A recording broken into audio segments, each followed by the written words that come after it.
Hello there, everybody. Welcome along to EFL Debate, another episode of this series of summer deep dives over the next month or so, where I'm going to be covering all 72 clubs across the EFL. And this episode, I'm delighted to be joined by the Stevenage legend that is Mr. Matt Farley.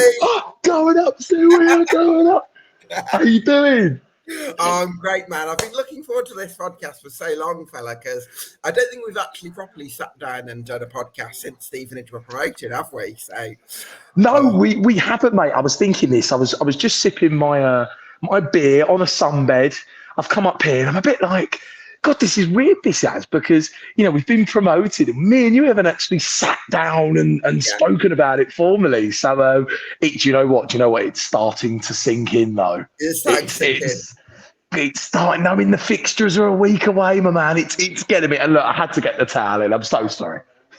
Oh, absolutely. No, don't apologise for that at all, mate. We're hoping to get a massive backdrop of Turkey because we're, actually off air, we kind of saw the background of the ocean. It looked amazing. I'm well jealous. Do you know what? Yeah. Yeah, had to go in for signal issues. But yeah, how's Turkey been, mate? Yeah, it's been really nice, mate. It's been really nice to come out here and recharge the batteries, get a tan. Can't believe it! I'm tanning. Look at this. But yeah, no, it's been really good, mate. We've come out here. We've still got four days left. And you bumped into Finley, mate, as well. Unbelievable. Do you know, it was really weird actually because so this Borough towel for all the listeners that are listening to this. Every season, I lay this towel out, this towel right here, right? And for the last 4 years, we've been rubbish, right? And I lay it out, and I'm not proud, and I'm like, oh God, I've got to lay it out. But this summer, it has been brilliant laying it out on the sunbed, knowing we're a good side. And it was really funny. A Grimsby fan passed me and went, "Congratulations!" Oh, thank you, mate. Really? Then. In Turkey, he was wearing his Grimsby shirt and he was going to me, "We've just signed one of your strikers." And I went, "I know you have," like that. But and then I was sitting there and this young lad come up to me and he went, "Hi there, is your name Matt?" And I went, "Yeah, it is." And then I thought, oh, maybe he's from the area or someone knows him that I know.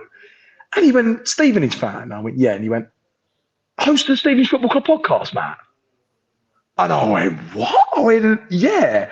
And he went, "Oh, I listened to that. You were on Jules in the Blood with Matt Boosie." I was like, "That's me." And he went, "I know it was. I was saying to my mum and dad, that is definitely Matt Farley from the Stevenage Football Club podcast." Oh, my God. In Turkey. It was so good. What a lovely lad. I just whooped him at table tennis though, so he's not feeling too good at the minute. But no, he's a lovely lad, yeah. Oh, wow, wonderful. That is amazing. Do you know, I always get a sense of pride when I see, I live in Birmingham, and whenever I see shirts of a lower league club, like I see the odd Carlisle shirt in Birmingham and things like that, and I'm like, yeah, I like a bit of that, seeing. But then when you go to Turkey to see it, I just feel like, wow, that's just absolutely unreal. Do you know what was really funny? One of the animation team come up and went, "Celebrity?" And I went, No, not celebrity. You are a celebrity, Matt. Stop it! No, you're going to laugh at this. One of the people here that I'm with, there's a few of us, went, "Yes, celebrity is a joke," and no. All the animation team were like, "Oh, can we get selfie like this?" So I'm standing there getting all these selfies.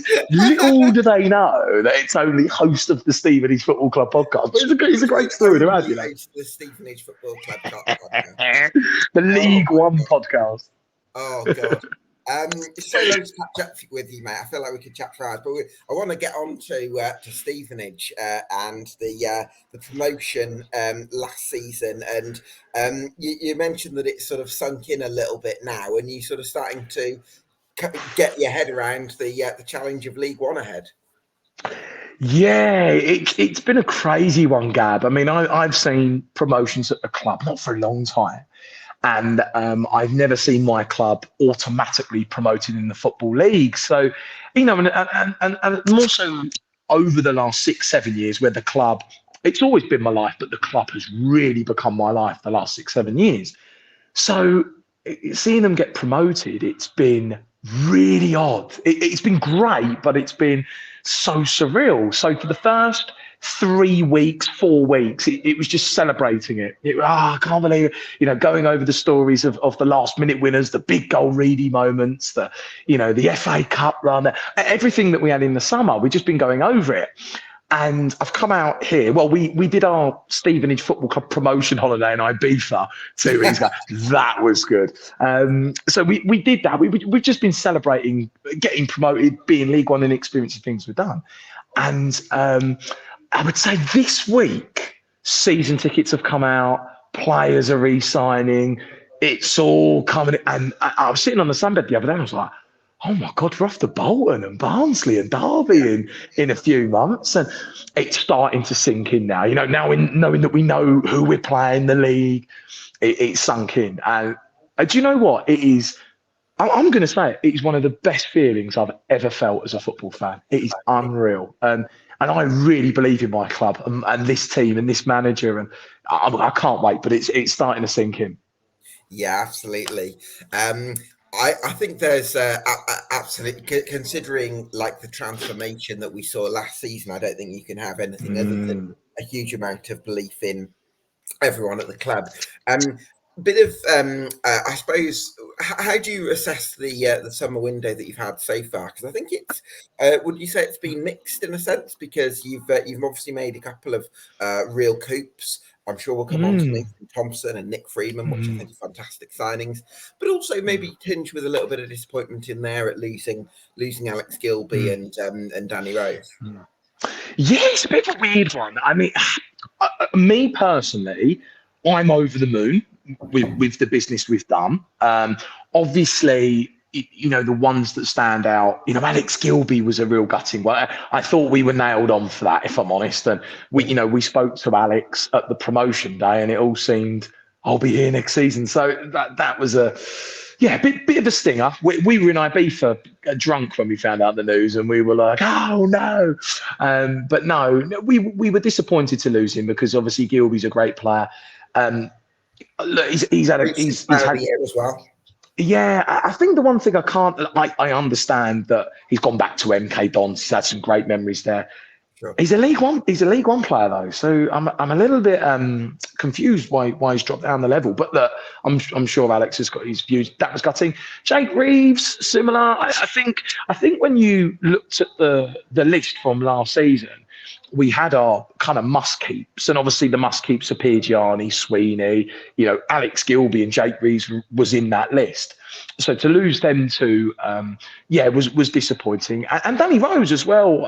I mean, Rosie, I think we spoke off the pod many times. Really important player. He very underestimated player, Danny Rose is. And when he signed a contract and retained, I thought brilliant. And then obviously that was a little bit of a shocker. Actually, I didn't expect that at all. But I understand, isn't it? Yeah, and it's geographical. It's reasons. I remember Rosie saying it after the promotion that he was struggling to do the journey down and stay at the hotel every week. So I get it. Gutting that he's gone back down. But when I look at our business overall, we've currently got 12 players. We've got Gianni, Sweeney. We've kept Luther Wilding, which is just huge. Forster Kasky. We were worried actually about Luther Wilding going to Coventry, weren't we? We were. There was rumours that him and Terence had gone. Obviously, we don't know about Terence, but huge player to keep. And I'm really happy for Luther because he's never played League One football before, and he's one of our longest serving players at the club. So I would love him to experience it. He is. That was big. We've kept your Roberts and your Lists and your big goal rate. The list that we kept, I was really happy with, because I think if you're picking the majority of players good enough for League One, all of those players fall into that category, in my opinion. And then if you look at it, Nick Freeman's experienced promotion in League One, Alex McDonald's always done well under Steve. We've got Nathan Thompson, who's a League One / Championship player. So I'm really happy. Obviously, there's a lot of business still to be done. But I think for the best part, we've done really well. We've kept the players that are good enough for League One. And it seems like we're bringing in players that are going to help us do well in the division. So, I'm happy. Although we're gutted to lose your Gilbeys and your Rose, I think for the best part, we've done really well.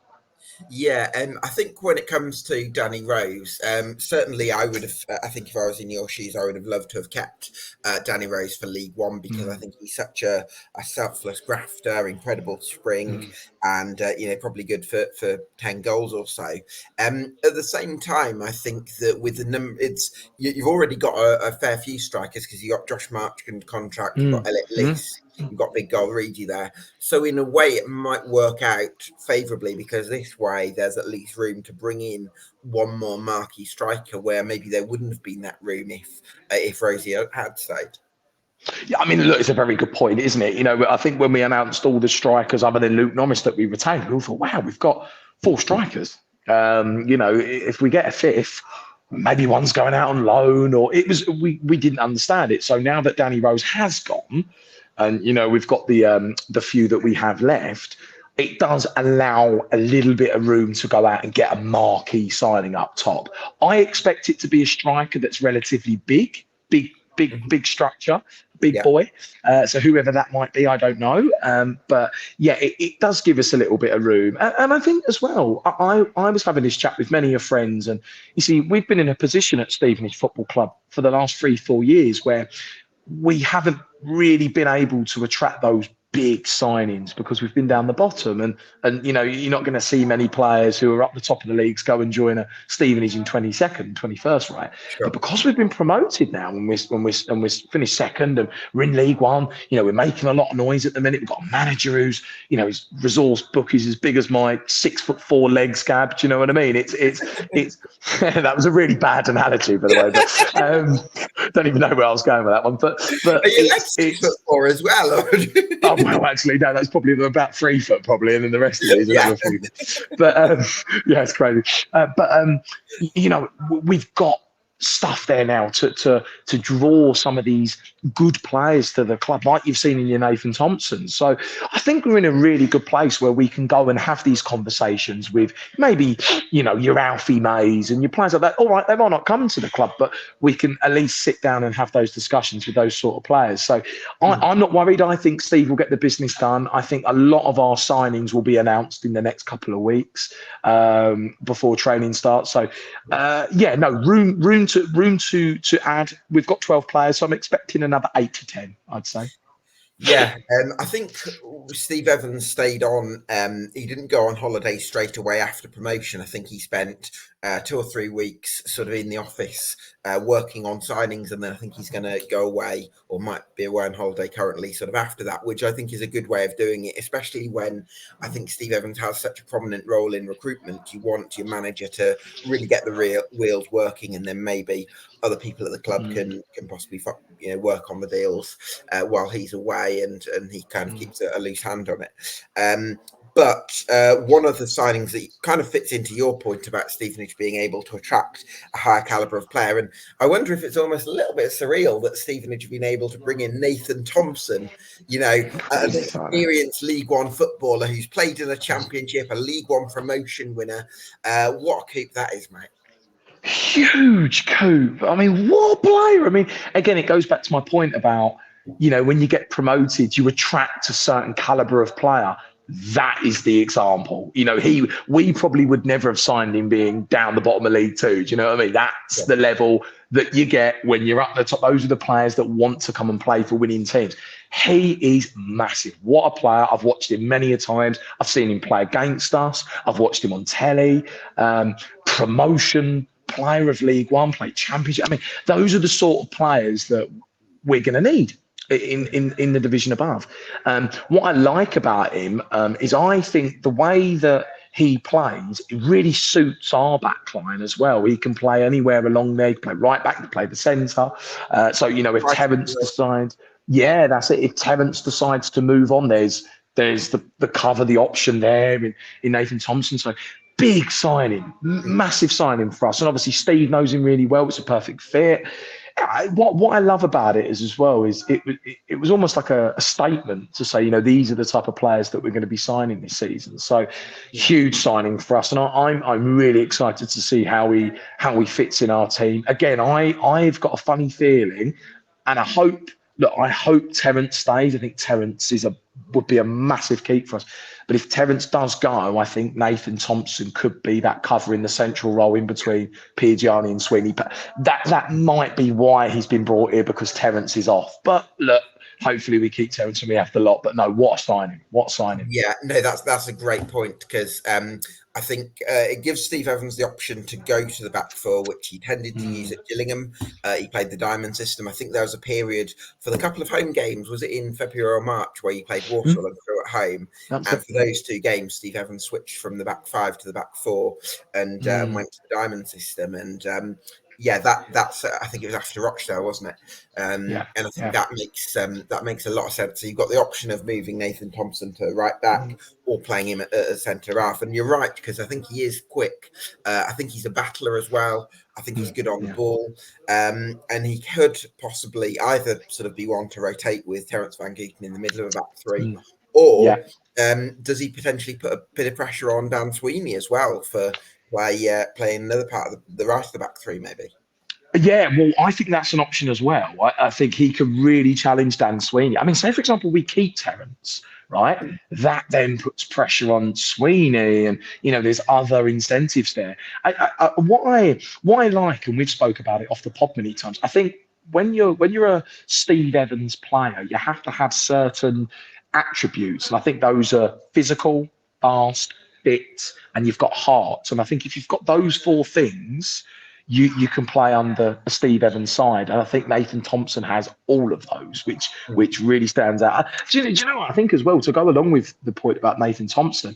I think what we've done really well, and look, we don't know the situation with Tay Ashby-Hammond or who's going to play left back. We've kept a lot of the back line. And I think our identity as a team really focuses around our back line. So what I'm really happy about is we've kept Piergiani, Sweeney, Luther, Kane Smith. We've now got Nathan Thompson, who I think is going to make us better.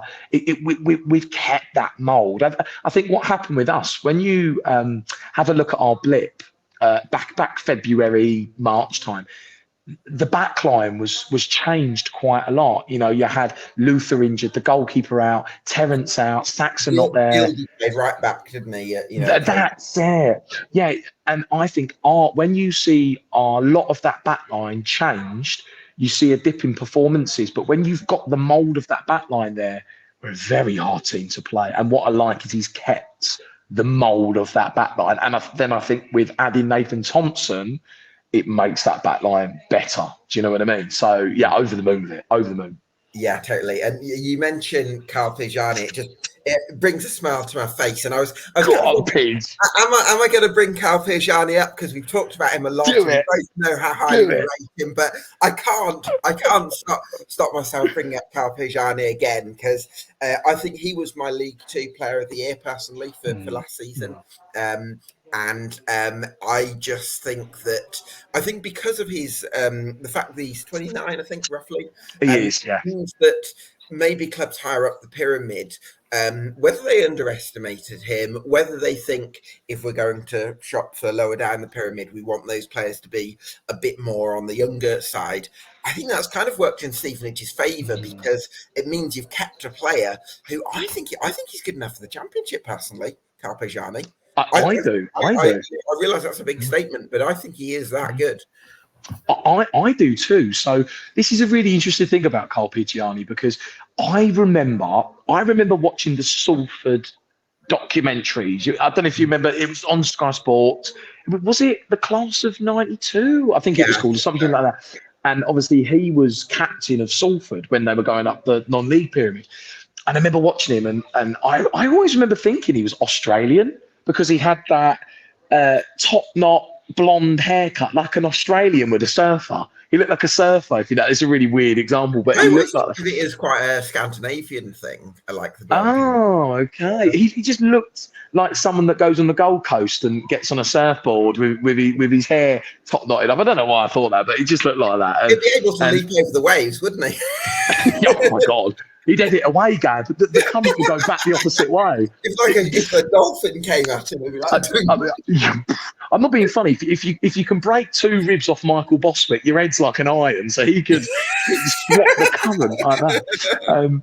honestly. But no, I always watched him, and I watched him at a playoff final where they beat Fylde to become a League Two side. And he Yeah, scored that day. And he was brilliant. And 3-0. what I love about Cole Pigiani is I think when you look at English football, there's a real shortage of proper defenders. Defenders that are great in the air, that are great in a tackle, they read the game, a proper leader. I think there's a real lack of true defenders in the modern day game.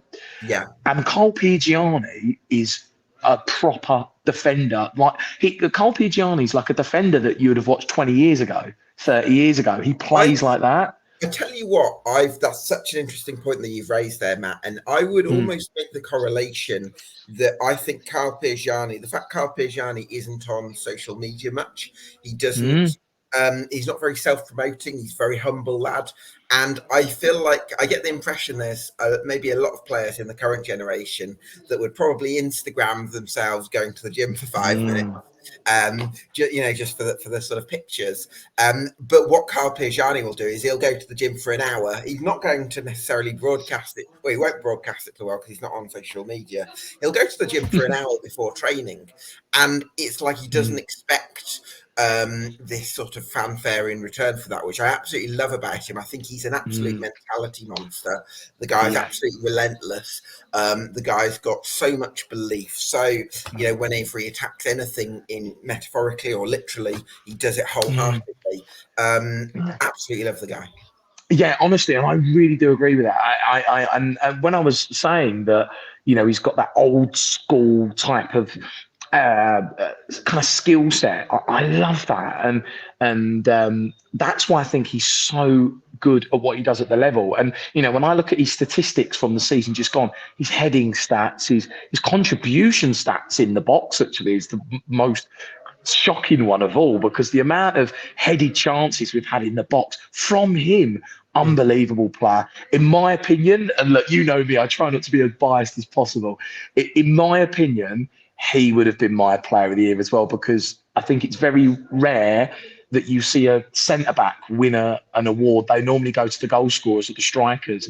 But I think, and I said this to you at the PFAs actually a good few weeks ago, the journey that he's had, he got released by Salford, probably thought he was going to end back up in the non-league, went to Oldham, did well at Oldham, but was playing in a side that was a failed system.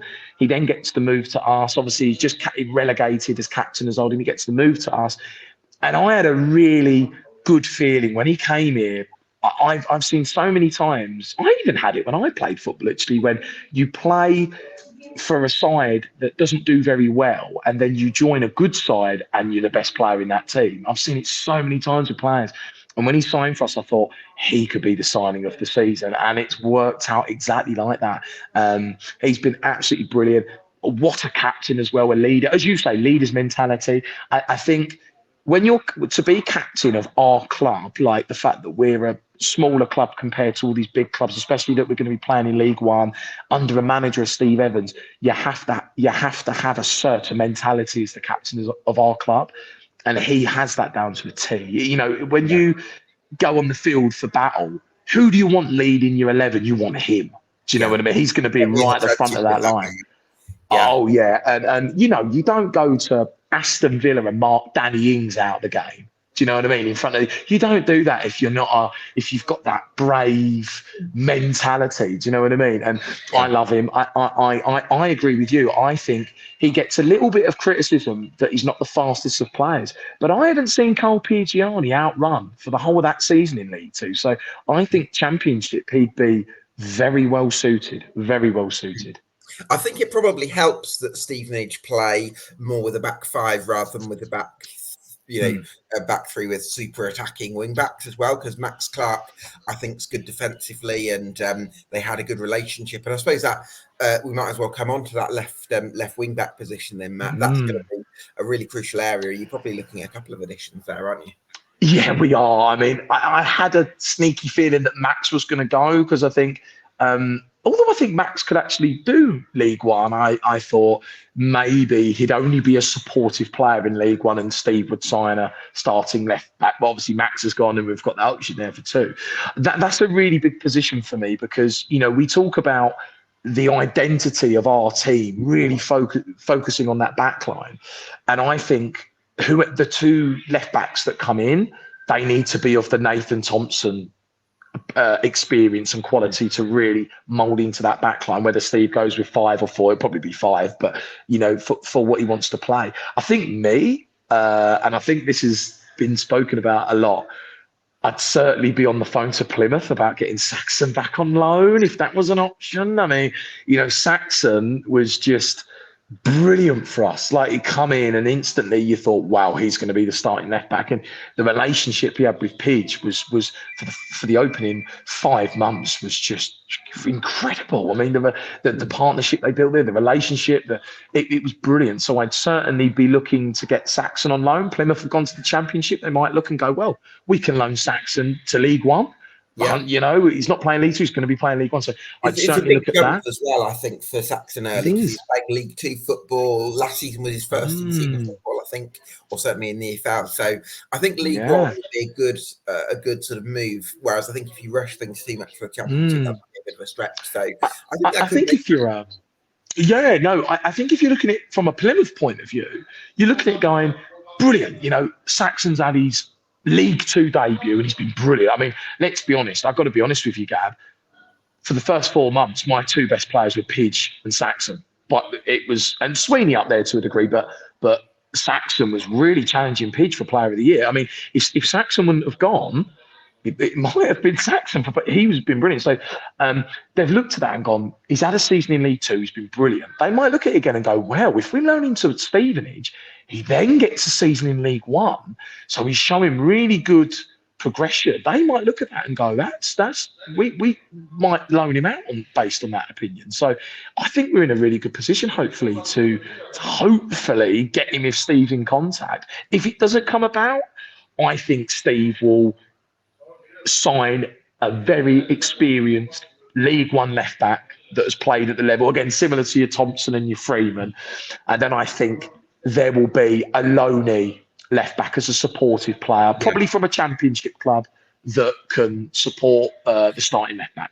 I agree. I think what you want is the sort of exciting high potential loanee that could really light everything up, and you want your solid, reliable option who you know what you're going to get from, who you can kind of go back to if you have an awkward period where the other lad's kind of losing a bit of confidence. I think that's kind of the balance that you'd be looking for. Yeah. So talk to me about the midfield then, because we've had some good news in the last 24 hours for Stevenage that Jake Forster-Caskey's staying on for League One. Get up there, Jake. I knew he'd stay. I knew it. Do you know what? So I have him on Instagram, and I've seen that he's been playing golf in Florida, and I'm thinking, there's no way he's going out there and having a round of 18 without signing a new contract. No, I'm not having it, Gab. He's definitely signed. So yeah, it was great when we obviously found out about Luther, and then the club went, we've got one more, and I was like, who have we got? Jake Forster. I was like, yes. Honestly, Gab, I'm really excited. He is a League One player, and I think he's going to be better for us in League One than he was League Two. He's going to have a good pre-season. He's played he's had 30 games last year. Massive signing, my man. He's going to be huge next season. Yeah, I think with Jake Reeves going, I think it was especially important to keep Forster-Caskey, because I always think Stevenage are going to be best when they've got either Jake Forster-Caskey or somebody in his mould in that midfield, because they just offer that ability to switch the play and dictate. I remember the first half against Grimsby. I don't think they, correct me if I'm wrong, but I don't think they started Reeves or Forster-Caskey in that game. And I think they maybe and then Forster-Caskey came on at half time, did he? That was it. Made a massive difference. And I think that it's important that you've got, as much as you want to be physical and you want to play forward early with quality where you can, I think it makes a big difference if you've got someone like Forster-Caskey who can collect the ball off the defence and dictate play, and also bring that set piece element into the equation. I think I completely agree with you. I think what's great about Forster-Caskey is one of his dead ball scenarios. I always like to see a player's skill and attribute from a dead ball situation. How good are they? How well can they put the ball in? What's their skill set and their ability like? he's just got League One written all over it. And I think the one thing that I'm really happy about, when we got Forster Caskey in the promotion season last season, a lot of the Charlton fans have said that he was injured a lot. And for the last month, he did his knee, he's been injured. I think what I love now is he's had 30 games. So he's got the cobwebs out. He's dusted the cobwebs down. He's played a bit. And by the way, I actually think at the end of the season, he was a really important player to get us over the line, actually. A little bit of variety, around the Gilbys and the Roberts and the Reeves, just came on and had a different idea of the game. But now he's had 30 games. I'm looking at it going, well, he's come back from his injury. He can obviously still play to the level that he used to play at. So now he's had 30 games. He's now going into a full pre-season where he can get himself in tip-top shape. Now you're going into League One, you're thinking, well, this is a player he's over the injury. He's got confidence back now in his game. He's fit. Big player next season. And as you say, I think with Jake Reeves going, there's a real opportunity for him to start next season. Do you know, it's really weird, actually. I said to a few of the guys, when Jake Reeves left and we were gutted, I said, you know what? Jake Reeves is a top player. But if you personally asked me, out of Forster Caskey, Gilby, Roberts and Jake Reeves, order them from 1 to 4, 1 being the best for League One football, I would have probably put Roberts, Forster Caskey and Gilby above Jake Reeves. So actually, I'm happy that Forster Caskey is going to get hopefully a lot more game time in League One. I think he'll be a big player for us, and get him fit, get him having a full pre-season. I think he's going to be a really important player for us in League One. I do. Yeah, you said League One written all over him. I completely agree. And actually, at the beginning of his career, this is going back sort of 10, 12 years now, he was an incredibly highly rated prospect that was, I think, talked about in terms of getting a really big move. And I think injuries have massively compromised what he's been able to do in his career, which is unfortunate, of course. But I think from a Stevenage perspective, that means that you've got someone with this real ability in his team ready to go into League One. So completely agree with you. Let's talk about the sort of balance and the dynamics of that midfield if we're assuming Steve Evans is going to deploy a 5-3-2. Get your Stevenage badge. Sorry, I'm just making sure it can see. Hopefully everyone can see it. Yeah. Make sure it's there in full glory. 5-3-2 is probably going to be the default formation from the start. So you're going to have 3 central midfielders. I think one of those you want to be your controller, like a Jake Forster Caskey or maybe a younger understudy to him. I think one of them, I'd maybe look at an athletic box-to-box midfielder that's really strong. And I think you also want a ball carrier in the third man in midfield, like a Jordan Roberts, who was outstanding last season, who can also contribute to the press. Do you see that being the sort of the dynamics of the midfield next season? I do. Yeah, I really do. I think Steve's going to go into League One. What makes us successful as a team? What made us a great side and to get promoted in League Two? Obviously the players and the manager, but it was the formation and the way we played. And I think going up to a league where we're going to be playing Derby, Bolton, obviously you've got teams like Cambridge and Cheltenham in there, but a really good league, third tier of English football. Stick to what you're good at, stick to what you know. So I think 5-3-2 or 3-5-2, however you want to look at it, I think that's nailed on for next season. Obviously, again, Steve can use the diamonds and the 4s and plan B and C if we need to, like we had to do when we got promoted. And you need to do that every season because you get injuries and things happen. And, so, but I think it will be the 5-3-2. I agree. I think looking at our team, obviously the back line's coming together and obviously there's a few players there that we need to sign.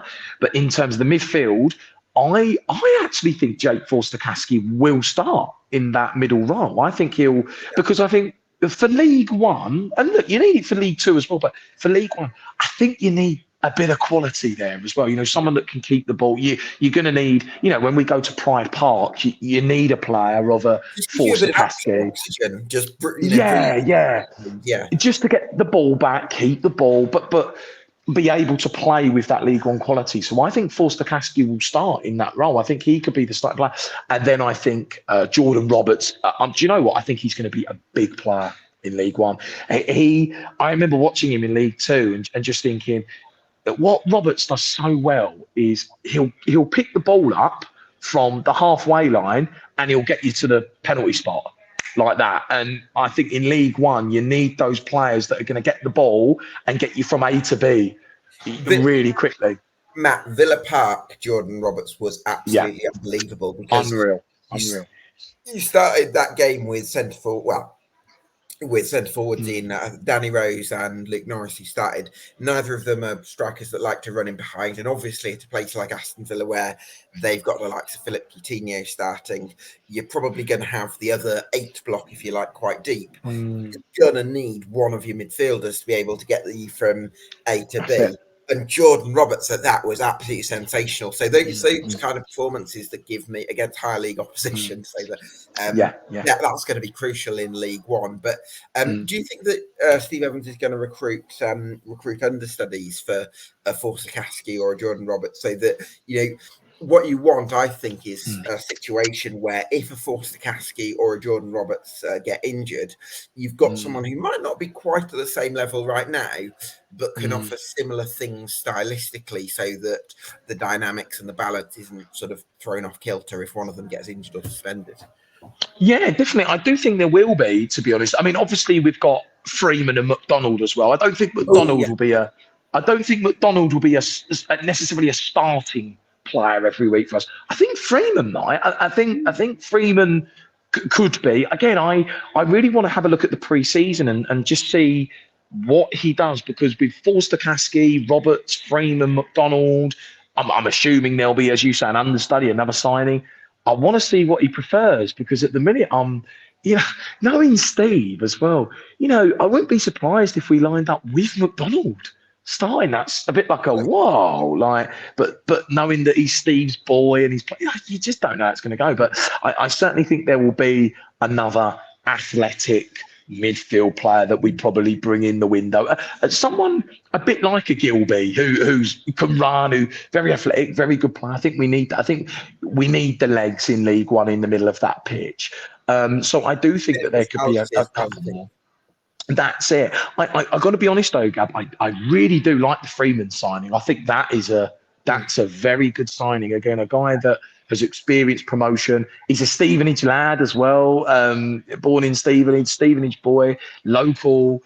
I think that's a very big signing. I think we could see a lot of good things from Nick Freeman in League One. But I'm really happy about our midfield. I think it's come together really well. We've got a League One midfield there at the minute. I think there'll be a couple more players coming in. But I'm really happy with the way it's shaping up. I think there's many ways that Steve's going to be able to adapt that midfield. I think, one game there might be Forsakaski in there in that role. We could change it with Freeman, and then Roberts could go off and there could be someone else there. I think he wants a midfield that's going to be very adaptable in that division. So I'm interested to see the window for the next few weeks. Yeah, let's explore the Nick Freeman signing. I'm glad you brought that one up, Matt, because I think the fact that he was at Wycombe Wanderers for I want to say 8 years, something along those lines, under Gareth Ainsworth. You don't play under Gareth Ainsworth for that long if you're not, first of all, a fantastic character, because Gareth Ainsworth is a very much a culture-led, culture-first manager where, if you're not the right character, you're probably out the door. So I think that's a really encouraging thing. I think he's got some good creative qualities. I think he's at his best, probably drifting in from the left and cutting onto his right foot, and then playing sometimes more of a sort of a pass the other way, or creating things between the lines. So I think he can definitely bring maybe a creative option, and I would maybe think he's someone that's going to be rotating with Jordan Roberts a little bit. I don't know if Nick Freeman and Jordan Roberts are going to play in midfield simultaneously, so that's going to be a really interesting point, isn't it? It is, yeah, and this is what I mean about him having players that can adapt, because when you look at Freeman, you look at Roberts, you think, only one of them is probably going to play. I think, in my opinion, he likes Jordan Roberts, so I think Jordan Roberts will be the player that starts in League One. But I think Nick Freeman, when you look at Nick's career, he's had his best years at Wycombe. He's had a lot of time at Wycombe. Again, he's got a promotion in the bag. He knows how to be successful at the level. And I think one other thing as well, when we talk about mentalities, and I think, when we were mentioning about Carl Picciani earlier, we're bringing in players with winner mentalities. You know, you look at Nathan Thompson, winner mentality. You look at Freeman, winner mentality. Even McDonald, winner's mindset. You know, you're talking about players that are up the top, competing for promotions. And this is what I loved about what he did with the team that just got promoted. Every player that he brought in were pretty much competing up the top of the division in League Two, in your Sweeneys and your Danny Roses, and although, you know, winner mindset.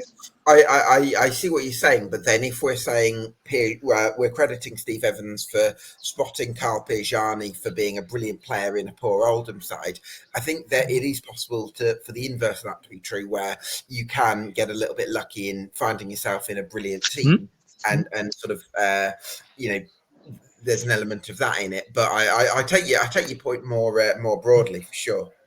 Yeah, no, and I do see what you mean, to be fair, because no, it is true when you take a diamond in the mud and you put it in your bucket in a good team and they become your best player. Do you know what I mean? But I think what I love is you're bringing in. Kind of my point is, you know, we're going to be going away and playing at your Boltons and your Barnleys and your Derbies. And I think to be competitive in League One, well, not just League One, other divisions, but knowing that we're going to be playing at a really good level, you have to have certain players out on that pitch that are going to compete and have a mindset of, do you know what I mean? And what I like about the signings, when I look at Thompson, I look at Freeman, and even McDonald, you've got players there that are going to go out and are going to want to win. They're not going to go out there and just want to turn up and play your derby. They're going to go out there to win the game, because that's their mindset. They're a winner mentality. So I think that's really important, those type of players that he brings in as well to the team. Because, you know, we talk about those non-negotiables of heart, fitness, all of that stuff earlier. I think all of the players that he's bringing in have that. So that's what I like when I look at Nick Freeman. I think, you know, he's a winner. He wants to do well. He's got a lot of quality. He's got something to prove, I think. So I'm looking forward to seeing how he moulds into that midfield around your Robertses and how he competes for those for his position, basically. Yeah, I think that's a really interesting point, and I think Steve Evans, because he's so experienced in the Championship and in League One, he's certainly not going to be overawed by going to League One. And I think he's actually, I listened to his podcast with yourself back in May, and he actually spoke. I was actually a little bit surprised at how he took it in terms of saying, yeah, can we get to being a top half side in January, and then after that you never know, which is quite a I don't think many managers would go as far as saying that. And maybe there's part of me that's worried a little bit about Stevenage maybe trying to run before you can walk, because I think it's important that you are realistic enough to say 50 points first. But at the same time, there's also part of me that likes the fact that there is that ambition there is that hunger, there is that fire to go toe-to-toe with your Barnsleys and your Derbies of this world and say, come on, we're going to take you on. I think that's it. I think, me personally, you know, I'm going up watching our Stevenage in League One, and I'm like, get to 50 points, you know, stay, because as we know, the magic 50 points keeps you up in League One still, even with 4 teams going down. Get the 50 points, have a good season, win some away games, maybe have a good cup run, but become a sustainable League One club. I think that's our goal really now. But by the way, this is incredible for me to say, because, you know, 2 years ago it was like, become a sustainable League Two club. Do you know what I mean? So I think the goal for us now, National League. The Vanarama. I mean, that would have been fun, wouldn't it? Dorking away, Jesus Lord. You'd have had a great time at Dorking, to be fair. Yeah, we probably, us and 10 Stevenage fans in the rain at Dorking, that would have been good fun, wouldn't it? Do you know what I mean? Or Bromley. But we've gone from that to Pride Park in a matter of like 2 years. But no, honestly, I think that, like, you know, for me, it's become a sustainable League One club, and I think that is the role and the objective. I think Phil said it. We want to become a League One club. But again, I go back to that winning mentality, and Steve Evans is a guy that goes into every year and wants to win every game. Do you know what I mean? He has that mindset. So I do get your point, because it's a difficult one, because, you know, just hypothetically, and you know me, but say we got promoted again, right? I'm not throwing it out there, by the way, but say it happened, right? You're looking at it going, Stevenage in the Championship. Is that possible? Do you know what I mean? So I do get that we don't want to run before we can walk. Do you know what I mean? But Steve's a winner. The players are winners. Alex Ravel's a winner. Paul Rayner's a winner. The chairman's a winner. You know, everyone at the club is a winner. So it's going to be interesting. I've got a funny feeling that we might be in the top 12, Interesting. Okay. I don't know what it is. I think if you put your normal hat on, unfortunately, I haven't got the normal hat on, so it's going to be a You've not very got the bold normal shirt prediction. on either, Matt. I, well, by the way, do you like the co-ord fit? I mean, I thought I'd It was a dress up for you, dressing Gab. gown at first. Did you? You rascal! No, honestly, it's my cheeky little two-piece. I was like, we'll wear it for the EFL debate today. I'm Oh, feeling no, I love it. colourful. I'm Well feeling done. bright. We'll whack it on. I'll put the towel in the back, and I'll look like I've just got out of bed in my PJs. But Look like yeah. Oh God. but no, if I put my normal hat on, you're probably looking at it and you're going anywhere from 14th to 19th is a good season for us, right? I think that's a pretty. But I just got this. I had this feeling last season, Gab, and I just got this funny feeling again that everyone's going to go into it going, "Oh, it's going to be a tough season. We're going to." I just got this funny feeling that we're going to start well again. And the first month, you'll see a few wins, and you're thinking, Stevenage have started all right in League One. And I've just got this funny feeling that, look, it probably won't be like last season where we're right up there. But I think maybe top half. I've just got this funny feeling that Steve's going to build a team that are going to be nasty, horrible, win the battles, ball in the air, win the home games, nick the away results. Just got this funny feeling that we're gonna be in the top half at the end of the season. But it's going to be interesting to see how it plays out. But I've just got this sneaky little feeling that we're going to be a bit better than people think we might. Yeah, I think there's certainly a possibility that Stevenage might be underestimated a little bit in outside, in sort of mainstream circles. Although I think with Steve Evans as a manager, I don't think there's that danger where people writing off Stevenage and saying they'll go down. I don't think too many people will say Stevenage go down because of Steve Evans and the name he carries in English football. Talk to me about right wing back then, Matt, with Kane Smith and Luther Wilding. They provided great competition for one another last season. Are you expecting more of the same? Yeah, pretty much bang on the same. I think when we saw that Luther signed an extension yesterday, by the way, so happy about that. So happy. Love Luther. Speak to Luther's dad quite a bit on the phone. In Southampton, didn't we? We did, yeah. Oh, yes. Do you remember that? We standing there and I went, what did I say? I love you or something like that. But you were great again. He was like, oh, thanks, mate. Really nice guy, Luther. I speak to his dad. His girlfriend sits right near me in the North Stand, so I speak to her. Lovely people. And I'm just over the moon for Luther. So, when we announced that Luther had stayed on, I thought, oh, here we go. It's back to the Luther-Kane partnership in League One. And do you know what as well? I'm over the moon for them too, because not just Luther, for Kane as well, because when I saw Kane playing League Two, I think we all thought, I think Kane can do the step up to League One as well. So we've got a really good two players there that are going to battle it out again to see who starts. I'm expecting Luther to start in League One, but Kane's going to be knocking on the door to play. I think, as we saw in League Two, Steve trusts Kane. And I actually think the way that Kane plays, his pace, tenacity, his skill at the back, because he's a very good defender, Kane, very underestimated defender. I actually think he, for League One, could be really well matched, actually. So I think there's going to be a lot of competition there. But it's very nice to know that part of the pitch is done. And we have the two. We know who they're going to be. We know that Luther's going to probably start, but Kane's going to support, and then Kane's going to play quite a bit. And it's really nice to know that we've got that sort of. And I think for the other players at the back, when you look at your Sweeneys, for example, who's probably going to be playing on that side, and Piergiani, it's a bit of comfort for them as well, knowing that they've got those two boys there. They've got their, we talk about keeping the familiar faces there, and Luther and Kane was so good last season. I don't just say Luther, Kane was great as well. Kane stepped up at the end of the season when we won the 5 out of 6. Kane stepped up big time in those games. So, it's really nice to know that those two are there. It gives a bit of security for the other players around them as well. So, yeah, I think them two are going to battle it out for the places. Again, I expect Luther will start. But look, Kane's going to be banging on the door to play, and Kane is going to play your good amount of games. Don't be surprised if Kane gets above the 25 to 30 game mark maybe for his appearances. But, it's going to be good to have them both there and compete, yeah. Yeah, I'm delighted for Luther as well, because I actually felt, based on the season under Dino Marmria in 1819, that Luther Wilding had the potential to step up.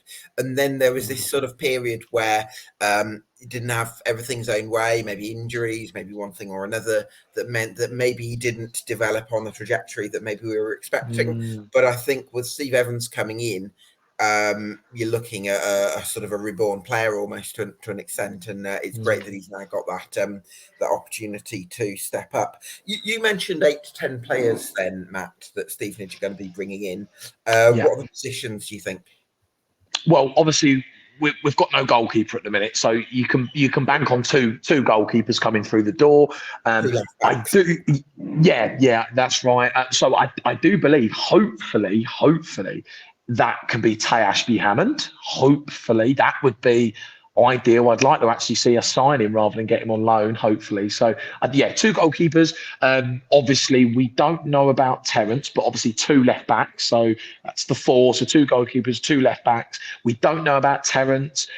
I think whatever happens with Terence, regardless if he stays or goes, it will just be the 2 left backs, I think, because obviously then with Thompson there, Luther or Kane one of those are going to be on the bench, so he'll probably. I mean, he might go for another defender for support. Can Kane fill in at left back then? Yeah, he can. I reckon, and Luther as well. Actually, Luther's played left back, and Luther can play in Dan Sweeney's position as well if need be. Luther's played there before, so there's cover. So he's an outside centre. Yeah, he is. So I think it'll be 2 left backs. I think. Sorry, one of the animation guys has just gone past and has gone. Sorry. I think 2 left backs, so that's 4. I'm then looking at it. There'll definitely be another midfield player in the mould. I wouldn't be surprised if there was a couple come through the door. Just to support the original lads that are there. Obviously, when I look at the strikers, knowing Steve, there'll definitely be 1 or 2 more strikers coming through the door. I actually think. Sorry, I was just wondering, have you got anyone else from the under 23, under 21s, or from the academy? I think it is actually. We do. Yeah, we do. But I think when I look at it for next season, I don't think there will be any more. I think Nikis Evans. I think he'll be sold on this season or whenever it happens. But I think Steve will look to sign your marquee strikers in the next few weeks. So I actually think there will be maybe 1 or 2 strikers, and I've got a funny feeling that Steve might look to bring in like an attacking player, not necessarily a striker, but almost like a Jordan Roberts player, but an attacking player that can offer a different option. Yeah, no, I do actually, but I have a feeling Steve might look to get another one on the other side. I've got a sneaky feeling. So when I put that all together, I mean, I don't know what that is in numbers, but it's up near the 10 mark. So I think those will be the positions that he'll bring in: 2 goalkeepers, 2 left backs, few midfield players, and a couple of strikers. I think that will tally us up. Yeah. Yeah, that certainly makes sense. It's an interesting one for certain positions, because you've already brought in a couple of midfielders, you've already got 3 strikers, and I think you've kind of got to be careful not to over-egg the pudding, where you almost have too many players. And I don't think you've got an under-21 squad as well, so I feel like you've got to walk that tightrope a little bit in terms of numbers. Yeah, no, I completely agree with you. I think as well, Steve made a good point at this last season, and it will be exactly the same for us in League One. And he uses this term, no stocking fillers. So obviously every player that we get is a starting player, so that when you're playing, you've got confidence to bring on Freeman, or you've got the confidence to bring on Elliot List, or whoever it is that's coming on. So I think he has to make sure that he doesn't, as you say, I like that phrase, by the way. What was it? Over-egg the pudding. That was good, Gav. I like a Clementine. I used to love, as a kid, a Clementine in my stocking. Oh, nice. Clementine. Yeah, I did. Yeah, I used to have it. I never had it a lot. I had it when I was younger, when I was a little boy.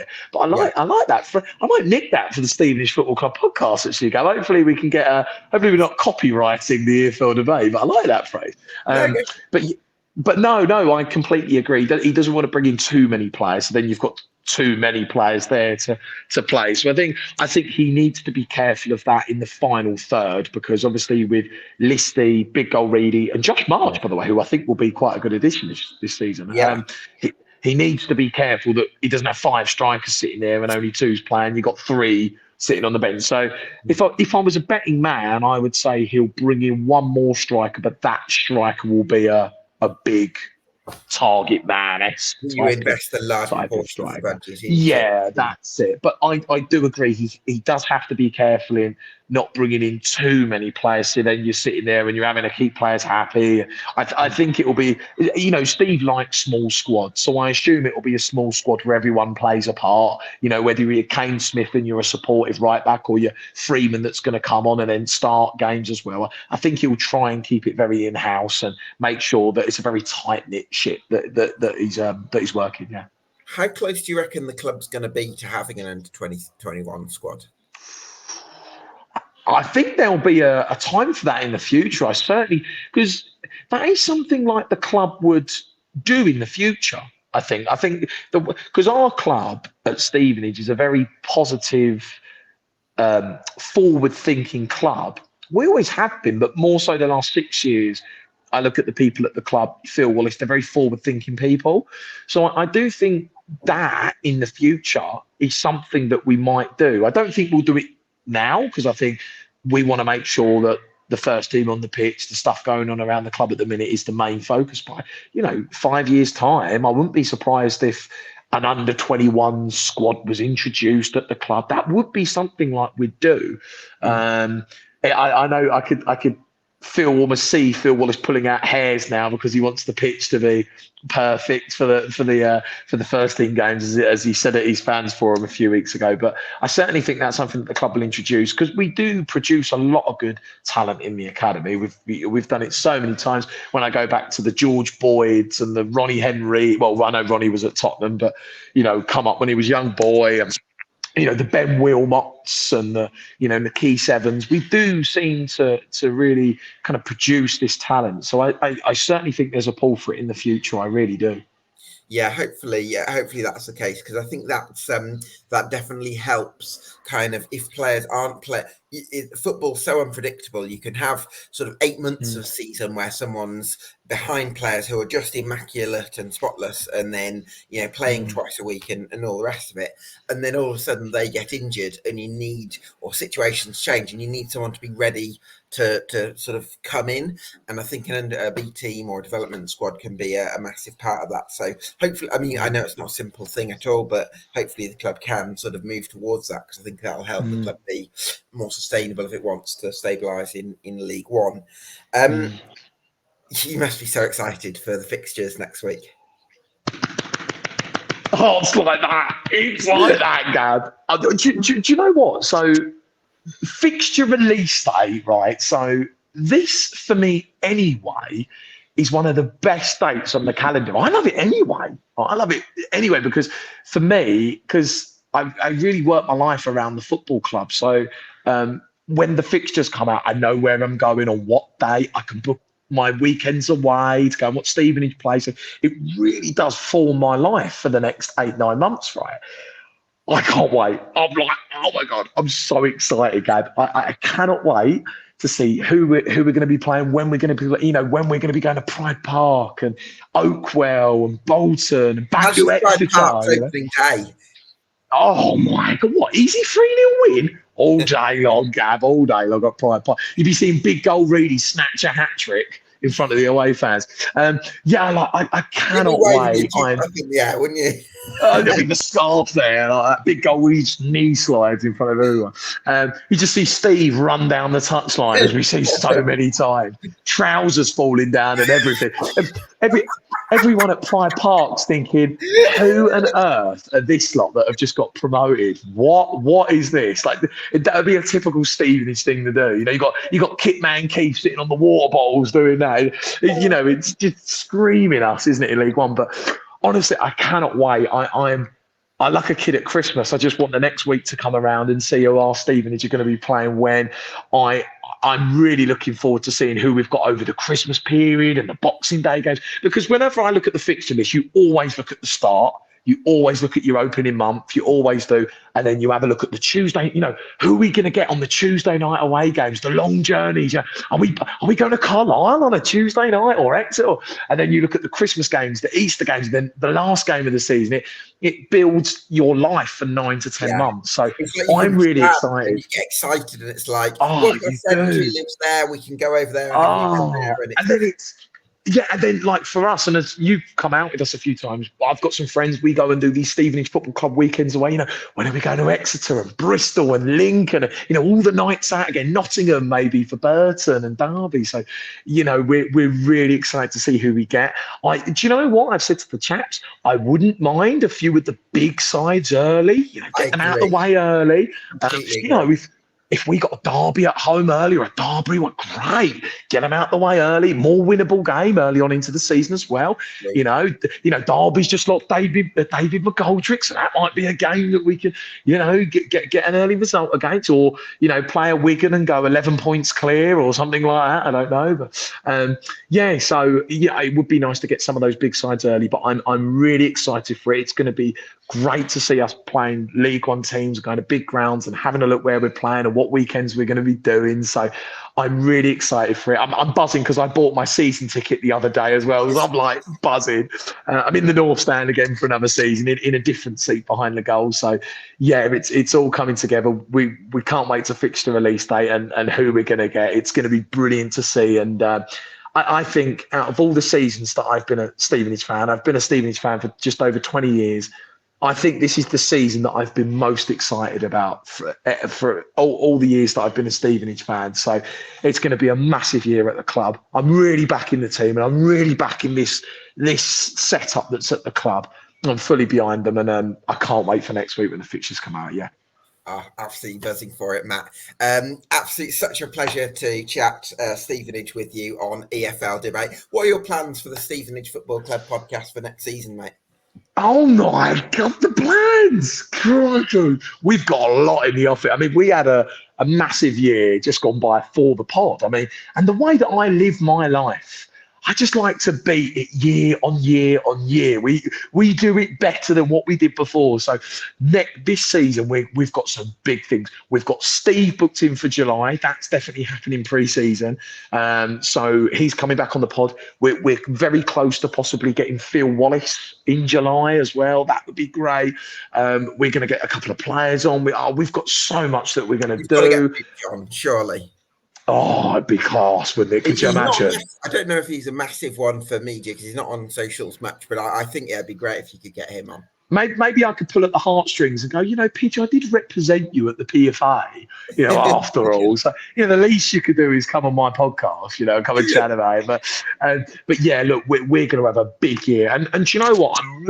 Not only am I really enthused to support the team massively this season and really support this team, I'm really enthused about doing some big things with the podcast.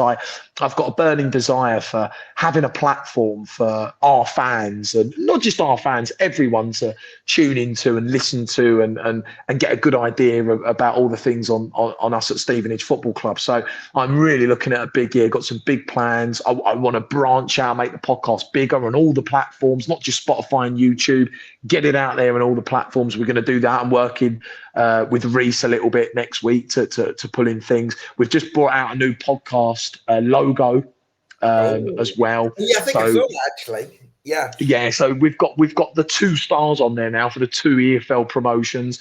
We've got that. I want to bring out some merchandise. We've just had some T-shirts come out, but I want some League One Stevenage Football Club podcast gear, maybe a hat, maybe.